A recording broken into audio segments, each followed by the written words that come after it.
Want to start streaming with Prime Video on your Android phone?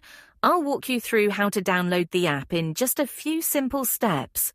Start by opening the Google Play Store on your device. Make sure you're signed into your Google account. Once you're in, tap the search icon at the bottom right of the screen. Type Prime Video into the search bar and hit search. When the results appear, find the Prime Video app. It's usually near the top of the list and tap on it. On the app page, tap Install. The download will begin, and depending on your internet speed, it may take a few seconds to a minute. Once it finishes, Android will check the app for safety and automatically open it for you.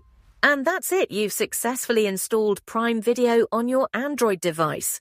You're all set to enjoy your favorite series, movies, and exclusive content anytime, anywhere.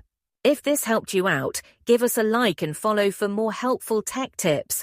Thanks for watching and enjoy the streaming.